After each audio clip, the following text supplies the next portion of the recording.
All right, so welcome back.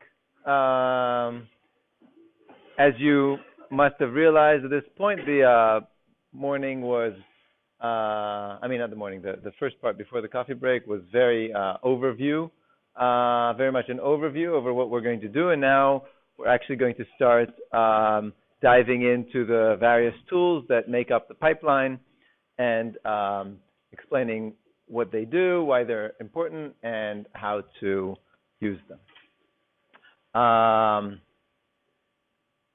So duplicate marking, as I mentioned before, is a step that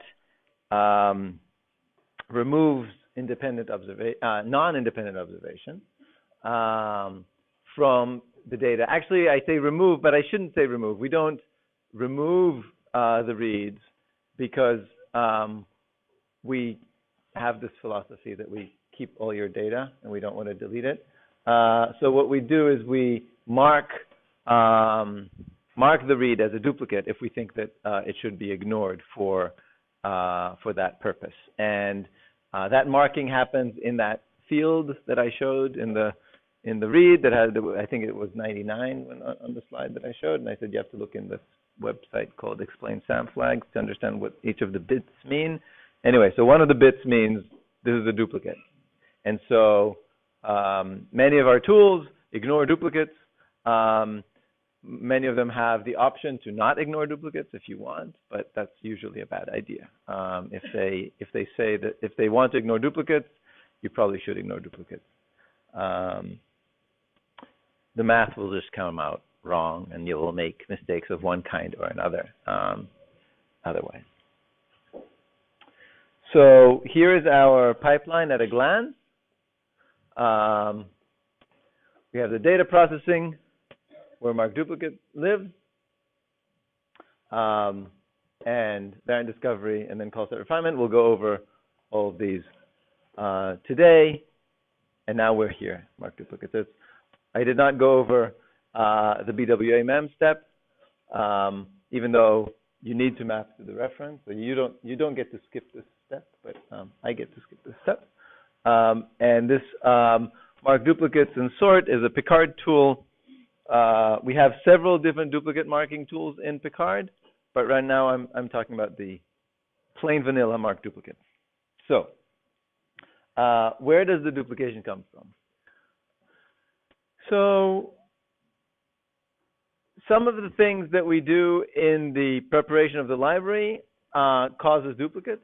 So one of the steps that for exome sequencing and some flavors of genome sequencing, we have PCR cycles to amplify the amount of DNA in our library. And it creates duplicates by definition. That's all it does, is create duplicates. And the hope is that if there are enough duplicates, when you sample from that library and you sequence it, then you get enough data to have the entire sample. But of course, once you duplicate, you get by chance, you will sequence some of the reads will be duplicates of each other. Right? So you want to have a high enough concentration. You use PCR for that. If you start with a concentration that's too low, you increase your concentration by adding lots of duplicates. And then you sequence everything, or you sequence a sample of that, and you get duplicates inside. So that's one of the main sources of duplication. And in fact, this is one of the most well-known sources of duplication, to the point where people who use whole genome with no PCR-free whole genome, whole genome that doesn't have PCR, think that they don't need to mark duplicates because they are only aware of this type of duplicates. And so they say, I don't have PCR in my pipeline, so I don't need to have marked duplicates. But that's incorrect. There are other sources of duplication, and you need to be aware of them lest you remove marked duplicates and get erroneous results. So another source of duplication is what we call optical duplicates, even though they're not entirely optical. So the way that we recognize optical duplicates is that this is a kind of a zoom in of the flow cell, and these are the channels that are etched into the glass where we talked about the reads come from. And so sometimes we find duplicates that come from two reads that are extremely close to each other on the flow cell.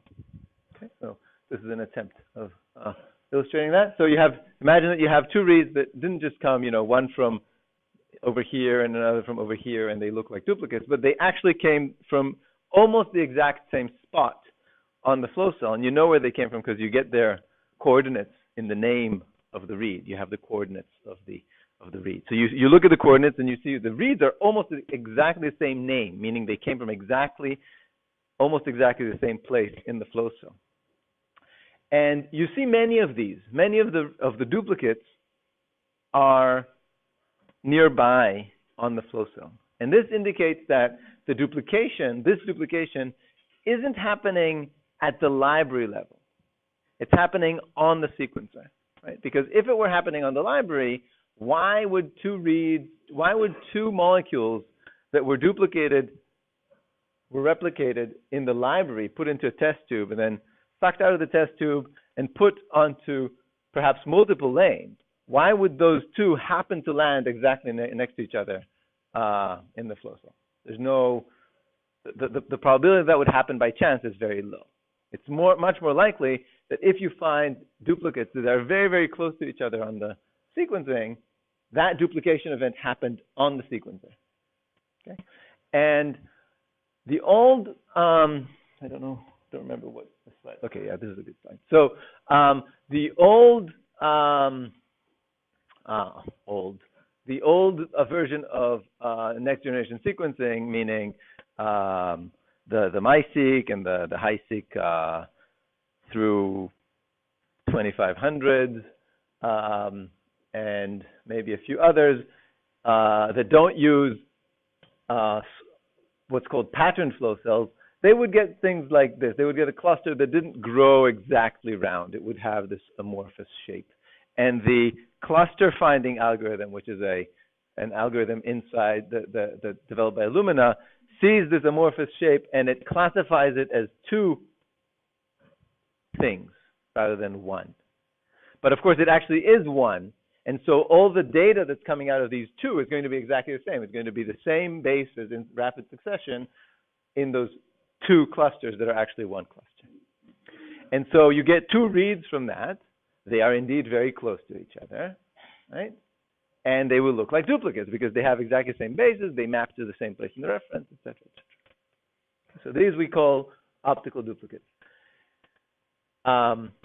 Optical because this was the original optical duplicate because it came from the optical mistake of identifying this amorphous cluster as two reads. More recently, they have introduced a flow cell which is patterned, which means that the clusters cannot form organically wherever they land on the flow cell, but there's a patterned kind of lawn of oligos that they have to attach to. And so you get a much more organized system, and the thought was that this would avoid optical duplicates. And of course, it does avoid this type of optical duplicates because you can no longer have this amorphous shape, and the whole detection of location of clusters change. They know exactly where the clusters are. They don't have to look for them. But what ended up happening is that they were getting this thing called pad hopping, which means that a cluster that landed over here detached itself, floated a bit, and then landed on another cluster and populated that cluster. And so again, as we talked about before, you get copies, duplicates of reads that are nearby in the flow cell. And again, that signals that it's not a library duplicate, but it's a local optical duplicate. Not really optical, but we would say sequencing duplicate rather than library duplicate.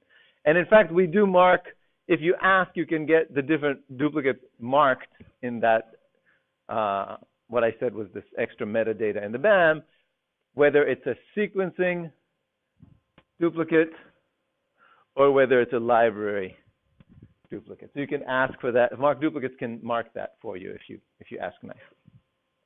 The 400 flag is the duplicate. So that's the 400 bit in the SAM flag. It says it's a duplicate, but it doesn't say whether it's optical or otherwise. All right. So we talked about these two sequencing causes for duplicates, which have nothing to do with the library construction, right? So again, even if you don't have PCR, you could have these. If you do have PCR, of course you'll have this one. But even if you don't have PCR, you could have duplicates that come from the two different strands of a double-stranded DNA. It got sheared at exactly the same spot, and then you put adapters on both ends of that of those two molecules, and you got two templates that they don't look exactly the same because their orientation is different, but they still come from the same position, and they will be marked as duplicates. Not optical duplicates, but duplicates. And whether you want to count these as duplicates or not is a question. They come from the same place in the DNA. They come from the same shearing event. They come from the same double-stranded molecule, but they are two separate molecules. So it starts to be a question: do you consider these to be independent measurements or non-independent measurements? All right.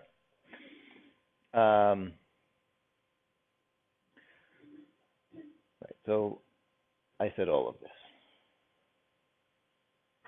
Right. We want to remove the duplicates because if we have an error that was introduced at some point, that error will propagate, and that is the same regardless of where the duplicate arose from, whether it's a library or sequencing. That could still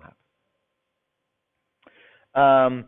If you measure the duplication rate as a function of this is how many reads were observed, so this is times 100,000, you see that the fraction of reads that are PCR duplicates increases, while here the fraction of reads that are optical duplicates remains the same. And that, of course, again, jives with our understanding of where the duplicates are coming from.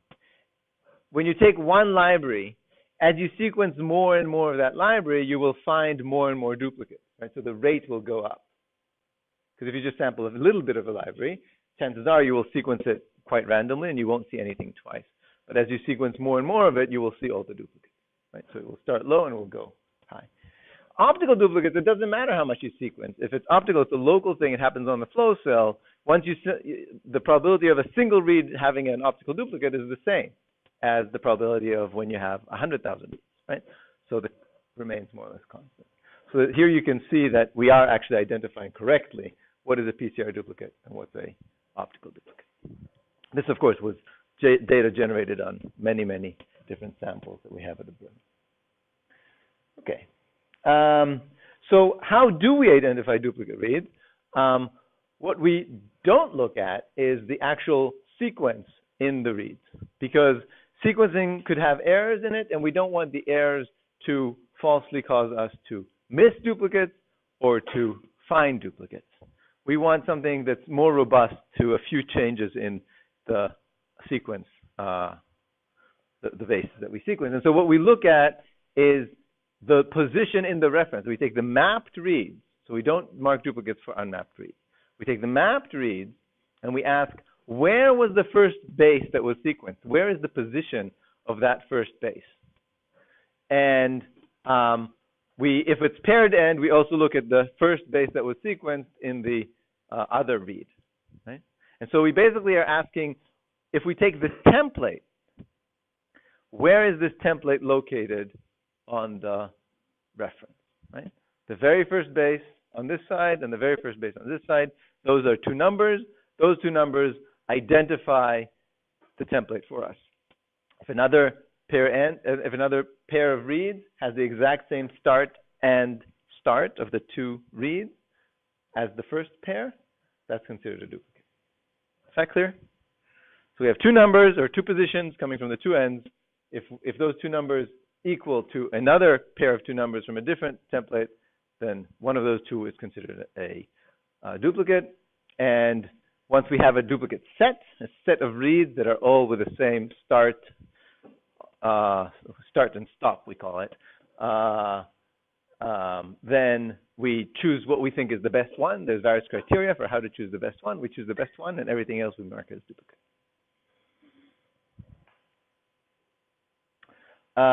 So there's a slight problem, and that relates to what I was talking about in the introduction, where soft clip bases change the position of the alignment. So you could have a scenario where one read has a few soft clipped bases in the beginning, that changes its position, right? Because the position will be the position of the non-clipped base. And now you could have a scenario where two reads look like they have different positions, but actually the unclipped position is the same.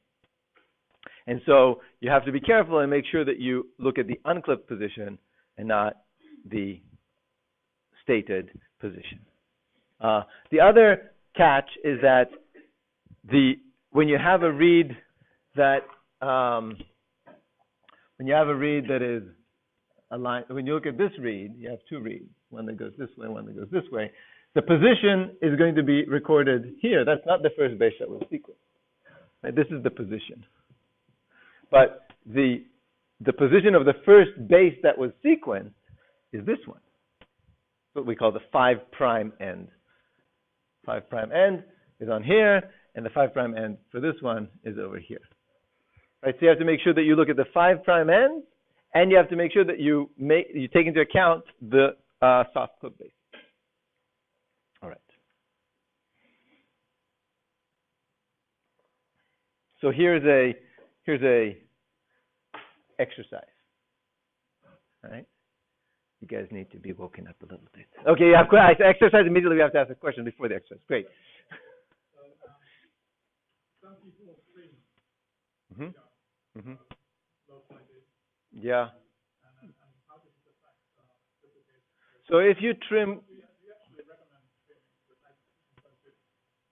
what do you mean by trimming? The trimming is a catchphrase that could mean many things.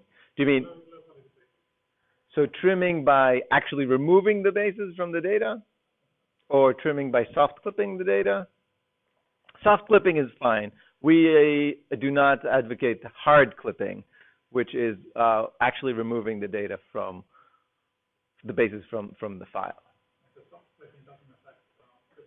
That's correct. Exactly. That's exactly what we're going to go through. We have soft clips here. Yes? So what about them bringing up technical adapter? You should do that with soft clipping. Yes.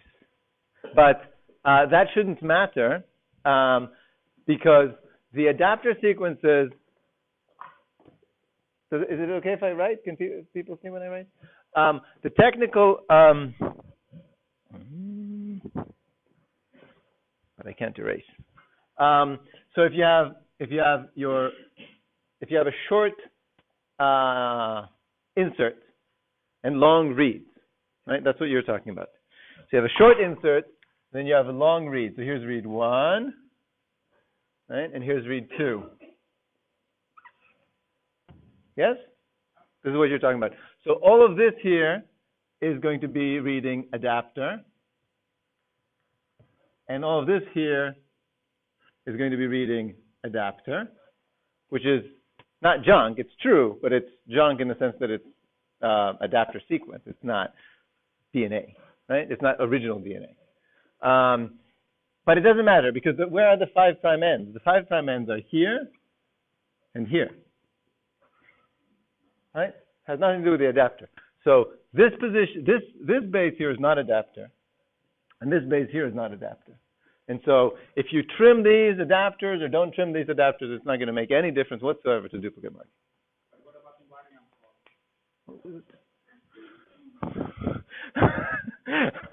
Let's go step by step. Okay? All right. Yes? So I have a question about rat sequencing. About? Rat sequencing. Rat sequencing. Rat, R-A-T. Rat sequencing, yes. So my question about it is that you do the original rat sequence. So in this case, you get the forward reads will be neatly lining to each other, but the reverse reads will not. My question is, in this case, is using mass duplicate justified or not? Because if you use a modified rat sequence, in this case, that you are actually looking for the sequence that duplicate many times.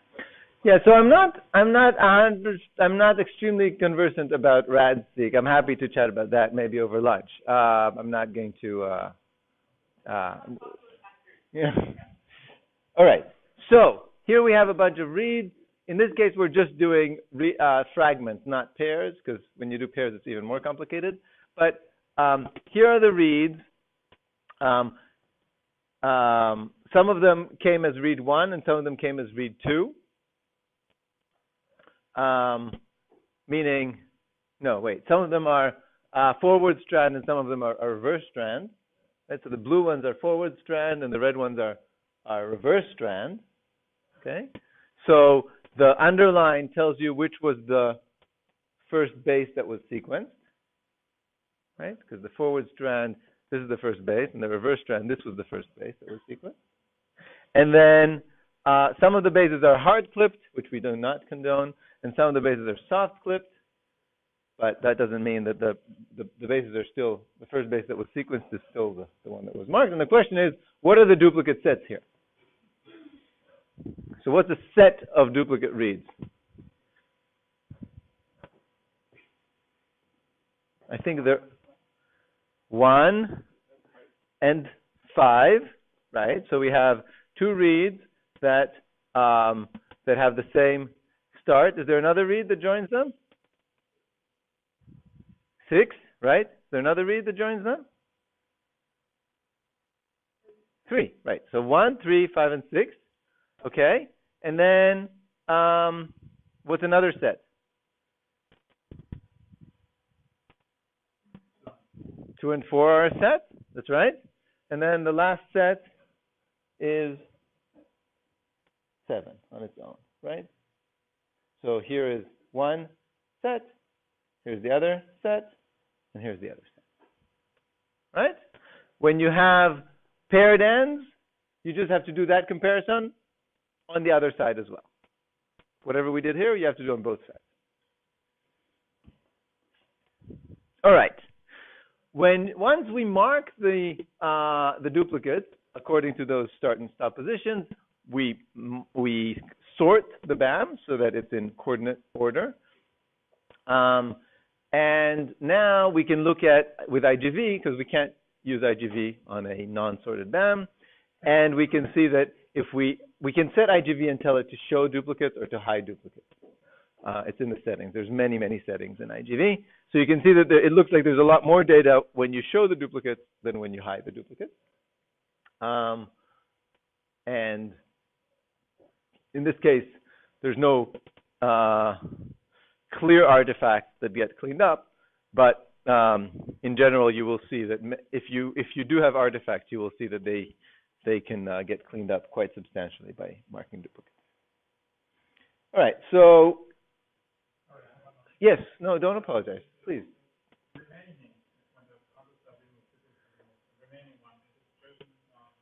No, it's not just, well, you could, so there's in marked duplicates, I think there are 3 or 4 different kind of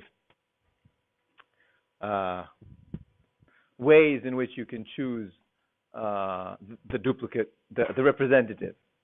One is by the amount of mapped, how much position is mapped on the reference. So penalizing reads that have, whoops, I'm going the wrong way. Penalizing reads that have deletions, for example, or insertions, right?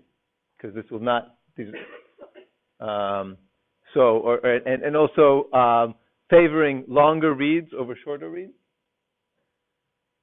Right? So that's one way in which we can ask for to choose the best one. I think there's one that's a mapping quality one. There's various different ways in which you can choose. There might also be one that's semi-random, which would mean just the order in which it shows up in the file or something like that. We don't like things that are truly random because we want the tools to be deterministic, but there could be an arbitrary.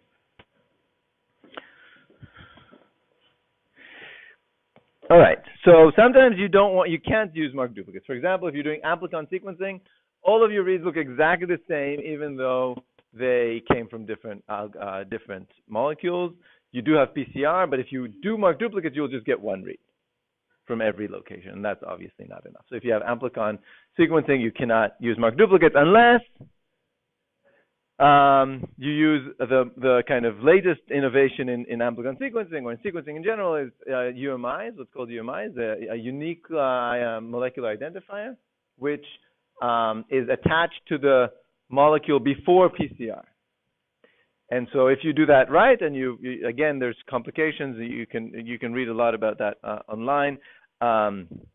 They also get swapped and so on. But if you do that correctly, then you can use this marked duplicates with UMI-aware marked duplicates, which will look at the UMI and additionally, so it has to start and stop at the same place, and it needs to have the same UMI in order for us to mark it as a duplicate. And this takes into account a little bit of error correction and stuff like that. So, even if you have one base off in the UMI, you're still okay.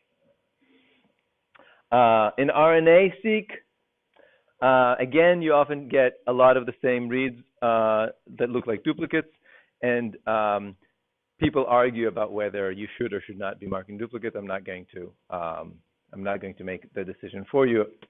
In the end of the day, it depends on the ratio between the real duplication and the fake duplication that you have, right? Artifactual duplication.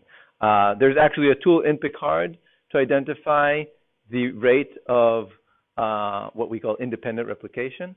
So you can give a BAM to this tool, and it will tell you of the duplicates that there are. This is my estimate of how many of them are independent and how many of them are artifactual. Yes.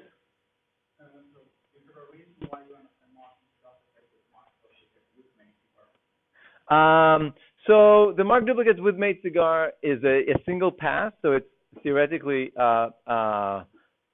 better, but it turns out to be slower. It needs to hold it still needs to hold a big buffer of reads in memory, and it churns through this buffer, where the standard marked duplicates does a 2-pass, and it writes to disk and reads to disk, and it's much better optimized, and so it just runs faster. We wrote marked duplicates with mate cigar as a streaming tool. So if you want streaming a single pass, you can use that. But if you don't need it to be streaming, it's faster to use the regular marked duplicates. The results are the same. The results are the same. Identical results. The only differences in the results might be in cases where choosing the representative will be different. But all the metrics will be the same. The same amount of duplicates will be found, the same everything. There's not going to be any differences in the duplicate finding. Doesn't matter. Yeah, I want to ask if there's a possibility that you lose a variant when you choose the representative. There's a possibility in the sense that if how can I say this? If the duplication is not artifactual, if the duplication is truly independent, right? So imagine that you were working with mitochondrial DNA, just to choose a random example. So you have all these reads, you have tens of thousands of reads coverage, right? And some of them might be duplicates just by chance, right? Because you have such a high coverage over a small amount of area. And so if you mark duplicates there, you will lose a lot of coverage, and you will probably lose real variation. But unless you're working with either amplicon-related data or source data, or something with extremely high coverage like mitochondria, I doubt that you will lose real variance. Let's put it this way: the variance that you lose will be a very small proportion to the false positives that you lose.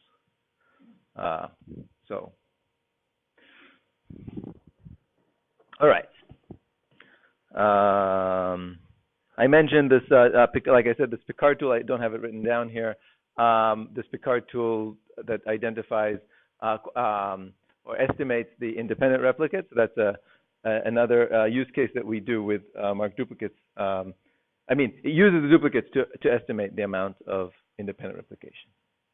One thing that we do with marked duplicates is we estimate the complexity of a sequencing experiment, meaning how many different reads did we get. This is very important because in the beginning, when you're only sequencing a little bit, you need to know, I don't have enough coverage. Will I ever be able to reach the coverage that I have intended? And knowing the complexity of your library, knowing how many different molecules your library contains is one way of being able to estimate that. So marked duplicates estimates your library complexity at the same time, and it gives you these ROI, return on investment calculations that tell you if you sequence twice as much, how much more coverage will you get. The estimation of library size is based on this paper by Hung Lee, and basically using this formula and solving for which tells you what the duplication rate as a function of the different parameters. I encourage you to read it, although one of the assumptions is that it assumes that the reads are distributed in a Poisson distribution, which of course is not exactly true, but it's good enough for estimating library complexity. We are actually working and making better approximations that are not quite Poisson, and also taking into account the bias. Some regions of the reference have more duplications than other regions of the reference. We want to make count of that, because that might indicate that it's not a, if regions of the reference are duplicates, that means that it's not a library issue, and we want to mark those differently so that we don't pollute the library size estimation. Right? For the same reason that we want to know which duplicates are opticals, the reason we want to know which duplicates are opticals is because otherwise we will calculate the library complexity based on the optical duplicates as well, and that's wrong, right? That has nothing to do with the library, the optical duplicates. So we remove the optical duplicates. We don't count the optical duplicates when we calculate library complexity. And in the same way, if we have duplicates that are based on reference, we would like to not count them for estimating library. But that's in the works right now. This is not something that is available. All right. So that's marked duplicates. It's a Picard tool, as I mentioned. There's a few other associated Picard tools that you might be interested, especially if you're doing RNA or UMI-based experiments. And I don't know how I'm doing for time, but I hope that I'm perfect. All right.